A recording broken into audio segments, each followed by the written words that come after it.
point, but I already know that the expected number of zones that we're going to have is not going to be big enough for all the landowners to already place their deeds. We have a lot to talk about today. In today's video, we're going to be talking about Galaverse Malta edition and everything that we learned about Mirandus at Galaverse. Now, I took mostly good things from it, but there are a few things that concern some people in the community, and we're going to talk about those things as well as the good things and what I'm excited for in today's video. But before we get too far into the video, I first want to introduce myself if you haven't met me yet. So my name's Jake, and I make speculative yet informative content on the blockchain MMO Mirandus. And I do this by taking all the information that we've learned so far and breaking it down into small, digestible videos like this one for you guys to watch. So if you're looking for consistent Mirandus content updates, then hit that subscribe button. I'd love to see you on this page again. If not, then I appreciate you stopping by and hope to see you again sometime. But without further ado, let's get into today's video because there's a lot to talk about. So let's start off with the things that I'm kind of concerned about, and then we'll go into the things that I'm excited about towards the end, because I don't want to end the video on a bad note, because overall this was a really, really good information session with the dev team. So the main thing that I'm concerned about is the fact that there may not be free-to-play exemplars, or I'm sorry, free-to-play characters in Mirandus. Now, we know that you need an exemplar, at least for the first, year, 2, maybe 3, to be inside of the game, to play the game. And exemplars, if you don't know, are the playable characters inside of Mirandus. And the point of an exemplar is to have a specific skill in an area that gives you a bonus over somebody who doesn't have that exemplar.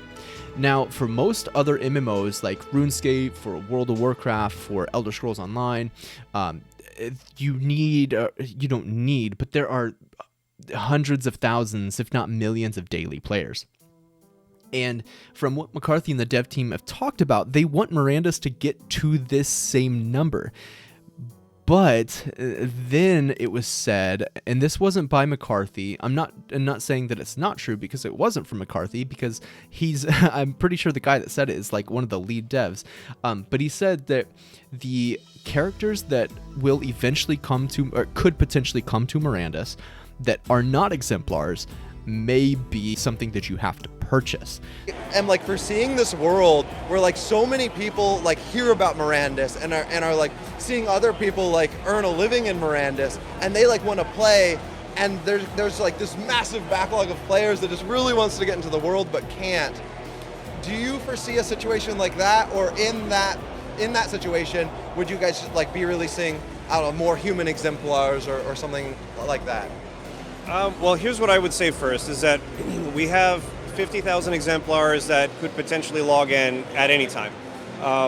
What we want to do, at least for the next several years, is focus on making sure that those players have a great experience. We get all the gameplay features in, blah, blah, blah, blah, blah.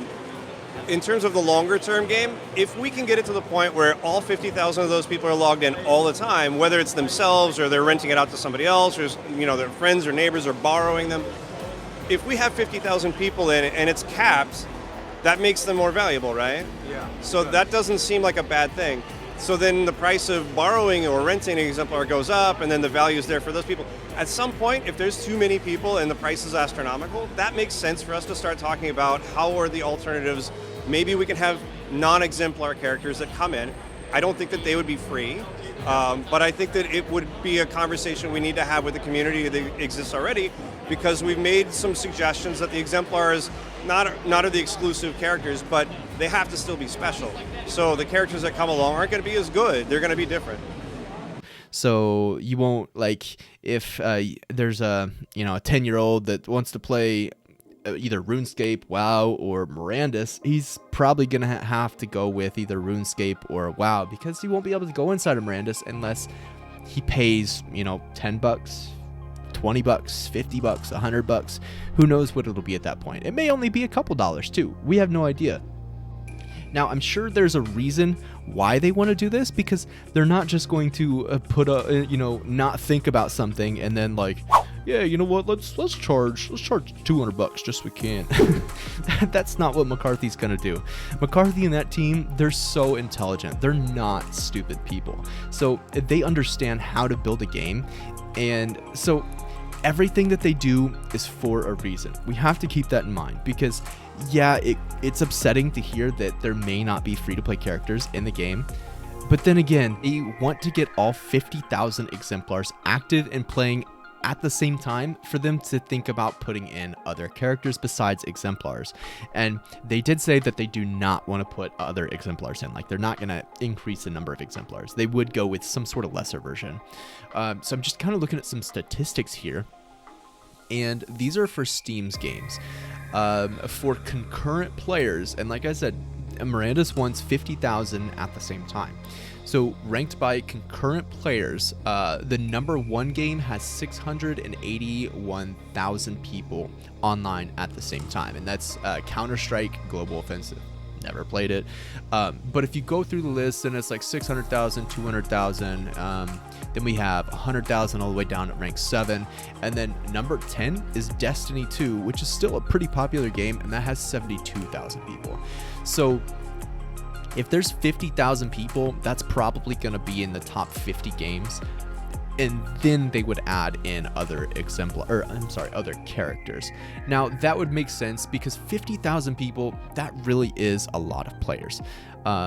You know, it kind of sucks to hear that they want to cap it at 50, but at the same time, like, they're not stupid.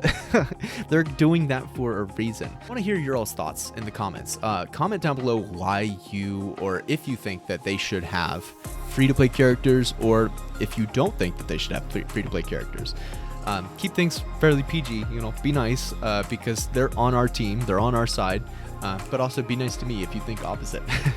Now let's go into some positive things and things that I'm excited about that I took from Galaverse. So first and foremost, exemplars, while we're on the subject, they're going to be extremely powerful. So before, in the last AMA we had actually, McCarthy said that exemplars will have a profound ability, like their ability will be strong. Now it's said that it's going to be even stronger. So he keeps reiterating how strong an exemplar's ability will be. So for instance, he said that the cartographers will be the only exemplar to make maps, or seafarers might be the only exemplars to sail the seas. I think that that's super sweet. I love the idea that maybe having a matching Vox could potentially give your entire team a buff. That's super cool. Now, my first thought goes to, well, what if the entire team has those Vox? Is it going to be a stackable ability or not? Because, yeah, like, what's going to go on there? Or maybe you could even have different Vox stacked. So maybe you could have an all-site Vox, an Everflow Vox. You could have the conveyor Vox. That way, everyone has more inventory space. Yeah, it's interesting to hear that. Or maybe it would only match the specific exemplar. I don't know. That's kind of cool to think about, though. I'm personally, and I've been talking to some people about this, I really want an Everflow Vox to match my Everflow exemplar.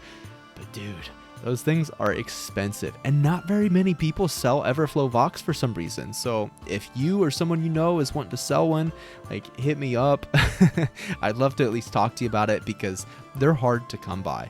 Another thing that was talked about is that Vox rarity could actually play a role in Mirandus. So in the previous AMA, McCarthy said he was doubtful that that would be a thing, but then he kind of retraced and said that he and his team is going to work, or are going to work on something, and then kind of see what the community thinks about it.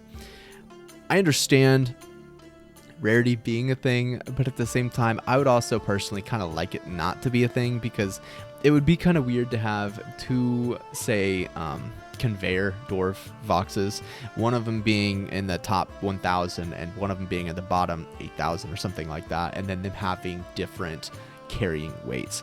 I'd understand it, but in my personal opinion, I think that both of them should just, keep it simple. Both of them can carry X amount of weight extra, rather than doing a scaled thing, because that's just more margin for error, and I don't know, it gives the little guys a chance. But I could also totally understand how if you paid more for a Vox, that you would want to have extra storage space. So I don't know. What do y'all think? That's another one. Throw that down in the comments because I want to hear what what everyone's opinion is on that. Going back to exemplars for a second, another thing that I thought was really cool is that McCarthy said that a halfling, since it is shorter, smaller in general than say an orc, for instance, will be harder to hit with an arrow. So not everyone's going to have the same hitbox, which I think is really cool. I love the realism approach that they're going with this, and they're really, really thinking deep about this. So, like McCarthy was talking about, it would be cool to have different sized doors, but at the same time, they want everyone to be able to enter in the same place. Like say if there was a small space that only a halfling could fit through, it would also make sense that an orc could probably get down on his belly and crawl through. So they're wanting to they want to keep it as real as possible, and they're thinking through all the situations where realism would actually matter and taking into consideration those small little things. So yeah, that makes me more excited for it. Now, this next topic actually really piqued my interest, and I'm going to throw up a video just so they can explain it a little bit better than I probably could. Talking about as far as enemies literally being learning AI. I thought that was so interesting. Yeah, so one of the things that if you've followed the AI progress in the last several years, it's gotten so much better. And one of the things that they do is it's called Q learning or reinforcement learning. And basically what happens is it fails a lot. It fails all the time. You only get to see it when it's awesome. It's kind of like the really great videos you see on, Chive or something, where it's always people who have done something for 10,000 hours and they're just awesome. You don't see the times when they fall down and hurt themselves. But that's what most of the bots are going to do, right? Bots are going to fail constantly until finally they don't fail. Well, in most games, there's no penalty to failure. In Mirandus, there's penalty to failure, which means that every time that they die, they have to go through a cemetery and reborn, right? Every time that they log in, they're going to have to rent an exemplar or own one of their own. They're going to have to do all the things that players have to do, which is expensive, right? So everybody else in the entire economy are going to benefit from it. And overall, I'm not too worried about it. If there's bots, fine. I mean, for what it matters, we run our own bots. That's how our NPCs work. And our NPCs, they're using reinforcement learning too. So we're going to try and make them smarter over time. We're going to try and make them not want to die. That's very different in Mirandus versus almost every other game. Every other game, monsters are walking piñatas, and you want to go punch them and get their goodies, right? We don't want you to do that. Well, I mean, we want you to try, but you're not going to win all the time. And monsters don't want to die, so they're going to do their best not to. They're going to do their best to kick your butt. Yeah. Now, with all that being said, I'm wondering if it's going to be easier for us to fight goblins or other monsters in the very beginning than it would be, 2 to 3 years down the road. Is it going to be difficult to kill the same goblin, like the same low-level goblin, 2 or 3 years down the road, or if it's going to be something that's fairly quick in the sense that, within the first couple months, they really learn how we move as humans, or, how is that going to work? And also, is it going to adapt to different metas? Say some sort of, dual wielding skill or some sort of combo is something that everyone starts using. Are those monsters actually going to learn that meta and learn how to counter it? That's so incredible to actually think about, and that being technology that's available to us right now. That's crazy. Moving off of exemplars for a second and going to land deeds, something that was said is that land deeds won't all be able to be placed at the same time, especially in the beginning of the game. So with that being said, that means that not all hamlets will be able to be placed. Not all outposts, not all homesteads will have an actual place to be, or an actual spot to be placed. Now, this kind of makes me rethink some of my team's strategy, because what we were going to do is get a bunch of smaller deeds and put them together and make like a small town. But I don't think that that's going to be possible now. I think that there's actually only going to be like specific predefined places for deeds, kind of like for buildings. Like you need a 5x5 plot to put a building on. I'm thinking that there's going to be maybe a specific spot to put a homestead or an outpost. And that kind of sucks.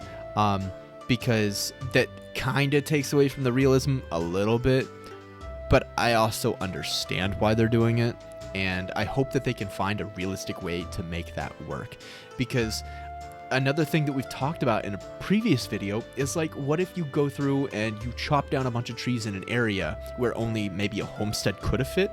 If you chop all those trees down, are you going to be able to put maybe an outpost there or a hamlet? Like, can you make bigger spots, or is that not going to be a thing? I don't know. I'd love to have McCarthy answer some of these questions, because we have some like I have a super solid list of questions that I really want him to answer. As the playtest goes, and when the next time you're going to be able to hop into Mirandus, that is coming up in just a couple weeks. Now, there's actually a little bit of footage on On-Chain Gaming's channel if you want to go check that out. It looks so cool. And keep in mind, this is still very early. You know, game is 2 to 3 years out from like a full release. And so this has come so far in just the past 6 to 12 months. Just look at the last playtest compared to this one. The art style is so cool, and it's going to continue to keep improving.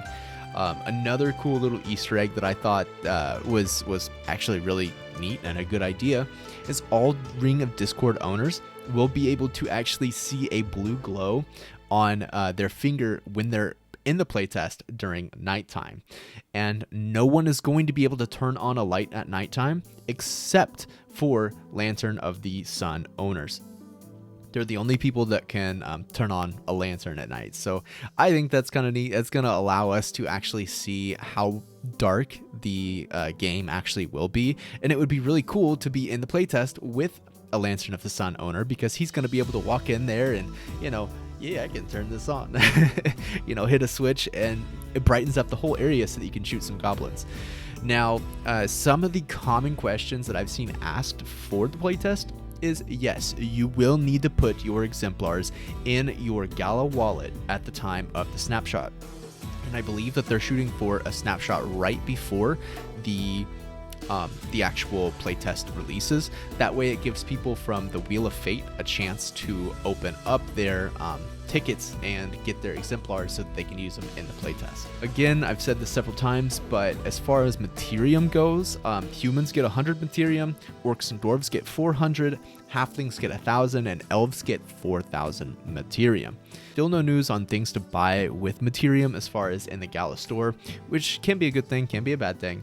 But it was confirmed. McCarthy said that he did not believe, and I think it was McCarthy, maybe it was one of the other devs. They said that there will not be weapons to buy inside the Gala store. All those are going to be bought inside of Mirandus, which I think is such a good idea. Obviously love that for many reasons, but it just shows that the Mirandus team is not money hungry. I mean, obviously they need money to make the game survive and to, you know, pay the devs, but at the same time, they're not going to juice us out of everything. Keep in mind that all of these other sales that are going on, there are so many games for Gala, and Gala does not run all of the games. Gala is just like part of the games. The gaming companies like Game Media, for instance, for Spider Tanks, they work with Gala. I don't know exactly how that partnership works. That's not what this channel is about. But basically, like, if Spider Tanks wants to, you know, put something for sale, that's on Game Media's end. That's not on Gala's end. I think that Gala only has 2, maybe 3 games. We've got Mirandus, Townstar, and potentially Vox. I don't know if Vox and like the Vox game is going to be a Gala game or if someone else is doing that. I know they're working with Will Wright. Anyway, we're getting too far off subject. End the video with a couple things. Number 1, we're going to do a giveaway for everyone who has watched this far for a Ruby Pass for Big Time. So I've been playing a little bit of Big Time lately. It's so much fun. I plan on doing some streaming, like quite a bit of streaming, and that's kind of why some of this content is taking me forever to make, because I've been playing Big Time. I am a gamer. I'm a gamer at heart, so, you know, it's nothing for me to sit down for 2 to 3 hours and play games instead of doing productive things. So yeah, sorry about the late content. But second thing, I also would like to open up some golden tickets on this video. Now, I intended on doing a live stream for this, but that had to be canceled because I couldn't live stream for some reason. I had to apply through YouTube and yada yada. Anyway, I can live stream now, but I couldn't when I opened the tickets. So I had 1 ticket for myself, I had 1 ticket for my girlfriend, and then 2 other people sent me their tickets to open, which I am super grateful for. So we had Icon0 send me his ticket, and we had Crypto, MSI, and Zach send me their tickets. So I opened all 4 of those, and I'm going to show you guys the results. I'm going to kind of speed up the videos. That way you don't have to sit and watch, you know, for like 2 to 3 minutes while I just sit there and wait for the tickets to be opened. But I'm going to play that stuff right now. So we're just going to go ahead and do this. I'm going to make this first ticket for myself. That way I can test it out, and yeah, hopefully we get something good here. So let's see, we've got 4, exchange 1, confirm exchange. We'll give it another refresh and see what happens here. Of Cruel Fate. There we go. So there's 1 complete. I guess that really didn't take that long. Alright, well, let's go for number 2. This next one is going to be a ticket for Icon0. So Icon0, thank you so much for sending in your ticket. We're going to go ahead and exchange, confirm exchange, and let's see what happens. Come on, turn the radio on. Oh, dang. Okay, so we got 2. So Icon0, sorry man, you got a deck of Time, Cruel Fate, which, you know, it's what do we expect? There's a 90% failure rate with this, or I wouldn't even call it a failure rate. There's a 90% chance you're going to get the Cruel Fate card, so kind of stinks. It is what it is though. This next one is going to be for Crypto, MSI, and Zach. So hopefully we can pull something good for you guys. We're down to 2 tickets here.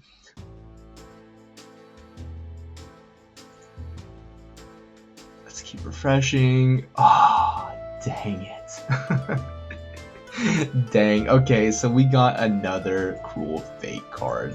That kind of stinks, but again, it is what it is, and you know, what do you expect? So this last one is going to be for my girlfriend, and she's gonna be kind of like a gatherer in Mirandus.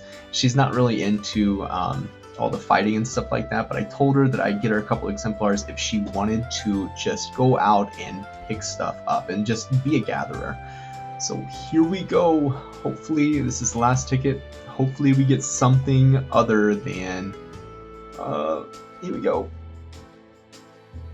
So, I mean, what do you expect though? There's a 99% chance, literally a 99% chance to get something other than, or I'm sorry, there's a 99% chance to get a card. So there's only a 1% chance to get anything other than a card, and you know, that's hard to do. Oh hey, she got a deck of time. She got a Goblin Fortune card, so that's pretty cool. At least we hit the 10% there, and it wasn't, you know, 4 for 4 Cruel Fate cards. Let's do something stupid. That way when someone looks at the comments, they're like, why are there a bunch of fruits? Like, why did someone say banana? Okay, so comment, like, I don't know, comment your favorite, let's do that. Comment your favorite fruit down below, and I will choose just a random one for a giveaway for a big time Ruby pass. Now, Ruby pass holders, I think they get to start in a couple weeks from now. It just switched to Jades, I believe.